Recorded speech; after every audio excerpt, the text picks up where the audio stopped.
Rajkot collector કચેરીને બોમ્બથી ઉડાવવાની ધમકીથી હડકંપ, સઘન search operation બાદ તંત્રએ લીધો રાહતનો શ્વાસ। રાજકોટના હાર્દ સમાન વિસ્તારમાં આવેલી જિલ્લા કલેક્ટર કચેરીને સોમવારે એક અજાણ્યા ઈમેલ દ્વારા બોમ્બથી ઉડાવી દેવાની ધમકી મળતા સમગ્ર વહીવટી તંત્ર અને પોલીસ બેડામાં ભારે દોડધામ મચી ગઈ હતી।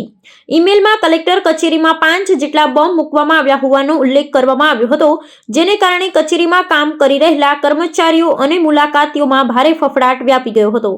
આ ગંભીર ધમકીને પગલે તાત્કાલિક ધોરણે કચેરી પરિસરને ખાલી કરવામાં આવ્યું હતું અને સુરક્ષાના કડક બંદોબસ્ત વચ્ચે પ્રવેશ દ્વારો બંધ કરી દેવામાં આવ્યા હતા।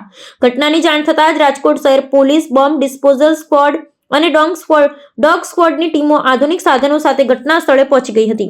પોલીસના ઉચ્ચ અધિકારીઓના માર્ગદર્શન હેઠળ કલેક્ટર કચેરીના દરેક રૂમ, પેસેજ, પાર્કિંગ એરિયા અને અગાસી પર ઝીણવટભરી તપાસ હાથ ધરવામાં આવી હતી। કલાકો સુધી ચાલેલા આ સઘન સર્ચ ઓપરેશનના અંતે કોઈપણ શંકાસ્પદ વસ્તુ કે વિસ્ફોટક સામગ્રી મળી આવી ન હતી, જેને પગલે વહીવટી તંત્ર અને પોલીસ અધિકારીઓ રાહતનો શ્વાસ લીધો હતો। પ્રાથમિક તપાસમાં આ ધમકી એક અફવા, હોક્સ કોલ હોવાનું બહાર આવ્યું છે, પરંતુ સાયબર ક્રાઇમ વિભાગે ઈમેલના મૂળ સુધી પહોંચવા માટે ટેકનિકલ તપાસ તેજ કરી છે। ઉલ્લેખનીય છે કે તે જ દિવસે જૂનાગઢ જિલ્લા કોર્ટને પણ આવી જ રીતે બોમ્બથી ઉડાવવાની ધમકી મળી હતી, જેથી પોલીસ આ બંને ઘટનાઓ વચ્ચે કોઈ કડી હોવાની શક્યતા પણ તપાસી રહી છે।